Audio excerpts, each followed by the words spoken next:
واتاي إن هيس واحد جرتا إن ليبانو مقالة مركي أي سوق شيء أما أدون كي ميلها أفك صومالي قال جاها الله كعسي يعني حماسات كعسي أو حم بدن يالتي أو أيدتكي حتى قاده هير لبقف لإسكو صوفية أو هيستي يعني هيستي نقطة هيست توش كلا ساري أما يول كلا ساري وهيست جراد لاي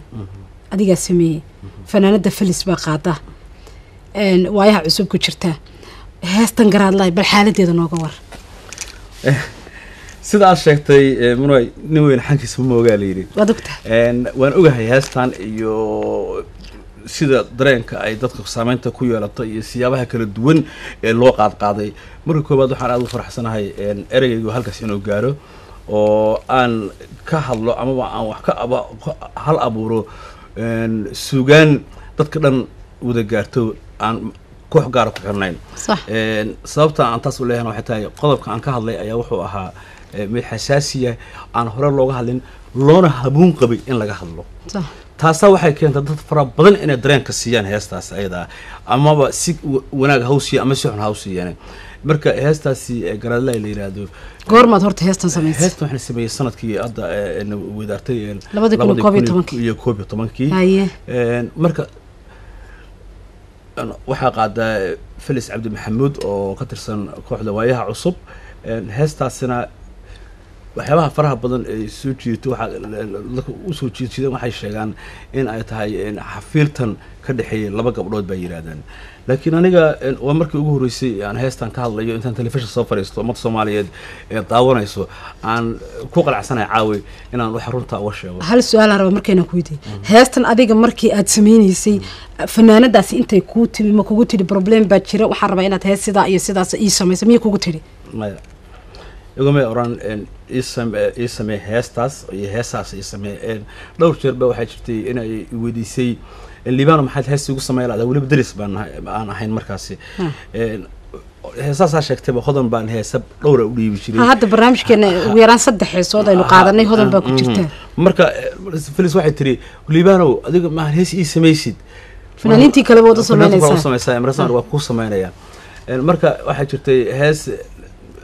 oo sameeyo la yiraahdo cashaqa haweerixin صح oo hees jacayl ah oo ka hadlaysa qof macnaha jacayl mar lagu dayacay oo mar kale taadana loo soo baahday oo dul qaatay mar saddexaadkii macnaha ka cudur daaranayo dhahay war maalinka baar arinta saas saartay heesa oo noocaas kale sameeyo oo kala hadlay ballanbaxada waxa la midka marka heestan oo garala oo halbeej iga qoran yahay buuga ku taala ay aragtay way akhrisay Liibano heestan isii eriyada waa macaan yaa u sameeyay heestan way soo jeedtay qof u sameeyay mayaan ku yiri ana iska sameeyay waxay tiri tii kale meelaha noo taale tan isii may dhameystiri kartaa tana maanta diyaar ah tana ka raba amal hay marka heestu hees soo jeedtay kulliba ahayd oo sidoo ayadoo ay ka heshay anigana keelitaankii ruuxantina eriyada ku jira waa eriya macaan heesta hadii aad eegto maana kasi wax dareena kama qaadin ilaa hadana kama qabo marka heestaas bay ahayd heesta markaan soo dhameystiray Felis heesta way soo saartay dadna heestii muddo gudahood baa waxa dhacday in la isku xiray arrimo fara badan oo qadiyado kala duwan oo adiga ruuxaga aadan moogeen oo meel kale dadka xataa saameynaya marka anigii heesta farahiga waa ka baxday dad ba iska wata iska maamusha sidii doonaa loo qaaday doonaa ba loo rugtaa sidii doonaa looga sheekeeyaa marka koowaad anigu waxaan aad u tixgelinayaa una xushmaynayaa aragtida ummadda dadku marka wax soo saartid inay rogaan oo qof wax ka arko waa wax caadi ah oo mid kale waa wax adiga abwaannimadaadii ama hal abuurnimadaadii inaad wax samaysay muujinaysa marka dadku xurba u yihiin inay fikirkooda cabiraan oo ay ku cabiraan qaabka ayagu marka ay ula muuqato heesta laakiin dhinaca warbaahinta markii la eego waxa la isla dhexmaray waa arin laba gabdhood u dhaxaysay heestan hees kale jawaab u tahay si dhinacaan aniga dhowr jeer heestaas waxaan maanta cadaynaynaa inaad heesta ugu jawaabaynin ma ahayn wax jawaab warna aanad ka haynin wax anigu xafiirtan laba gabdhood ka dhixiyay laba nin ka dhixiyay midna wiliga ay suugaan aan leeyahay kuma soo qaadan mana dhacayso wax oo macnaha inaan dhex galo ay muhiim waad halka ii joog waxaan jecelahay heestii inaan halkan ka soo deyno garaadla iyo fanaanada Felis bal heesta sida u dhacayso xitaa waxaan jecelahay in dadka ka raali gelino inaynu tusi doono ama aynu u cadayn doono heesta inaan u jawaabi doono xitaa tii loo jawaabayo waynu qaadan doonaa si ay dadku u ogaadaan labada heesood oo hadda kadib xantii ay baaba'do oo aanay jirin arankaasi laakiin imika heestii garaadlay baan jecelahay iyo Felis codkeeda inaad daawataan kadibna in studio-haysa ku soo noqono وقتها جرالي يبيرك ويالا انتو بحيكوني يا بار برشدا دياروا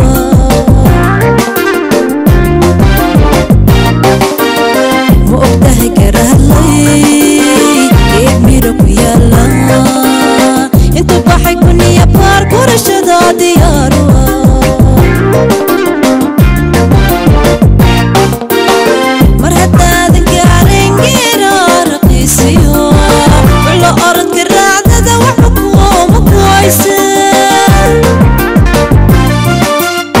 وعشدا أضرب بدي إن دوغا قراتا عمي كل بكون تهي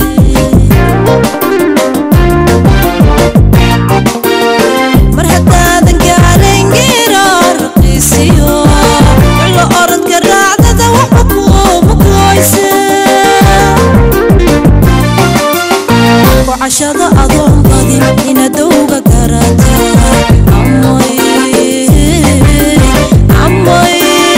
عمي كل بكون تهي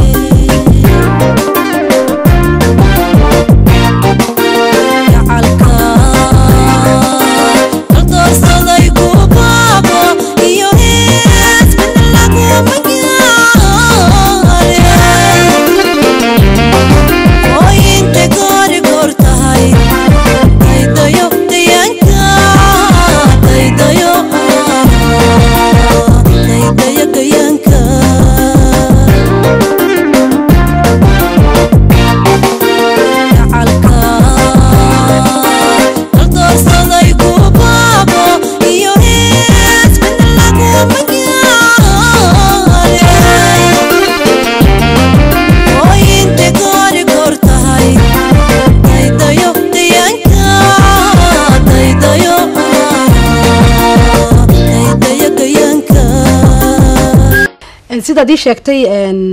Libano fanaan abwaankii heestan kale xitaa sameeyay uu ka hadlay wuxuu yiri heesta meel weerar kuma aha soo saas ma ahayn adiguna waxaad maanta cadaysay heestaas inaanay weerar ku ahayn laakiin waxaan jecelahay xantii inay halkaas ay ku baaba'do maxaad ku darsan lahayd waxaan ku darsan lahaa anigu waxaan isku dayay inaan sameeyo suugaan ummadda Soomaaliyeed ay yeelato ay hadal hayso ay si wanaagsan u qaado laakiin aan waxa codad iyo ay ka dambeyn iyo isjid isa qabsi iyo ay iyo waxyaalaha soo kaleeto laakiin markaad aragtid dadka sida ay wax u rogeen iyo dadka qaar kood faalooyinka comment-ka ka bixinayaan dadka kale ay idaacadaha ka hadlaaya ay ruuxoodu waxaad moodaa in ay iska aamineen wixii dadku oo ay gurda raac oo dhacay oo wixii warbaahinta laga maqlay wax kasta inaad aamintid ma ahan waa inaad u dhab gashaa isla markaasna aad sugtaa dharaar oo qofkii heesta sameeyay dhihi doono saas ayaan u dhigay heestaasi marka waxyaalaha qaarka caynkan oo kale iyo kutreekutaanta iyo waxyaalaha la aaminay waxa ay sab ku ridi doonaan ama ku ridi karaan dadka hal abuurka ahay in ay cabiraan arrin muhiim ah oo u qalanta in wax laga yiraahdo oo ah arrin guud tusaale ahaan markaad aan ka shaqeynay heestan waxay ka hadlaysaa dadka saddexayaha loo yaqaano ama qof kasta oo damac ka galo qof qalbigiisa ku jira ama qof mataqaana qof kala la haya oo doonaya wadiiqa ugu maraa mid doon haw maray inuu qofkaas ka soo jiito waxa la rabaa qofka inaad ka soo qaadid naftaada oo kaleeto adiga waxaad haylahayd arrintan oo kale maantay ma dhacdeen inaad micnaha baad jeclaateen arrintan marka arrintu heestan ma aan hees aflagaadey wax meel kala taabay waa aqli celin iyo waano iyo waliba qof kasto oo fikirkaasi fikir la mid ay ku dhacdahay ku kacay heestan waxay u tahay waano iyo caqli celin iyo waliba mid uu wax weyn ka kororsado sababtoo ah page-ka labaad haddaan heesta sii fiirino waxaad aad uga dareemaysaa inay tahay in laisku loo baahan yahay qofku inuu calafka ilaahay ku kalsoonaado iyo ilaahay wuxuu siiyey waxa ilaahay uu u hirgeli waayeen oo uu fahmo waxaan asaga u qornayn inta laba geeyaanee guri yeeshay oo laday kala gee is leedahay guulaysay maysidee guri noqoshadaada iyo gacan dhaafka reeruhu godob iyo kugu noqon inta marka lagu leeyahay waa lagu waaniyay waana lagu digay waxa loo yiri arintan ma ku haboona in halka magaalada mid kale ka tayo marka waxa jirta tan kale arinta muhiimka ay tahay in la ogaado waxay tahay guushi ayaan kuba galad ee baweeyo hadaan guul ku qorin si xun lagu ma goobo ayay isku bilaabanaysaa marka taas waxay ku muujinaysaa xoog iyo mataqaanaa iyo xeelad midna kuma dhicin kartid wax adiga ku qornay waxa macquul la rabaa inaad tahay qof sabra isla markaasina xishoodkii iyo hankii aan ka tagin oo si kale wax u doonin oo magaaladana dee xoogaa ka gala qofkan qof waxa macquul marka maanta aad tasiraysid inaad mid kaleeto oo ka qurux badan oo ka qeyr badan inaad bicnaha heshid laakiin heestani waxay u noqonaysaa dadka doonaya in ay minaha ku sameeyaan wax faragelina amaba ay ka qayb qaataan burbur qoys Soomaaliyeed la soo food saaraya ama lamaane isjecel kala doonaya inay kala geeyaan waxa ugu habboon qofkaas oo ugu caqli celinayna in aysan ahayn sida ugu habboon ee wax loo doono waa tahay waxaan jeclaan lahaa in aan labadeenba ka raali gelino heestan cidii ay damaqday ama cidii labadii qof xitaa warka xun loo kala geeyay kala raali noqdaan oo maanta ay caddahay inaan qofna qof loogu diraynin heestan hub la isku garaacana aanay ahayn intii ay ka xanaajisayna ka raali ahaada abwaankuna wadi ka raali gelinaya hal abuurka garabkayga fadhiya heestuna ma aha hees qof loogu talagalay waa hees uu hal abuurku eegay marxaladda maanta jirta kadibna isagoo fikirkiisa cabiraya uu ugu waaninayay dadka jecel labada qof ee isjecel inay kala geeyaan heestu soo saas ma waa sidaasi mid kale maray oo muhiimka in la ogaado waxay tahay bini aadamka ilaahay markuu abuuray isku meel buu ka abuuray isku waxbay macnaha necib yihiin isku waxbay jecel yihiin isku waxbay niyada ku hayaan qof kasta guushu jecel yahay guul daradu necib yahay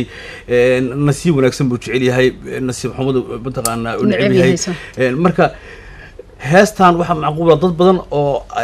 inay isku arkaan markay qaar aniga kamid ah Liibana oo waxaan isiraahdaa markii aan arko hees la siimo heestan mada lagu tala galay yani xaaladaaday taabanaysa sida u taabanayso marka waxa jirta dadku meelaha u saariyaan ma ahan dadka ajartan sheekadan laga dhaadhiciyo la yiri adinka in qosasana ma qosayso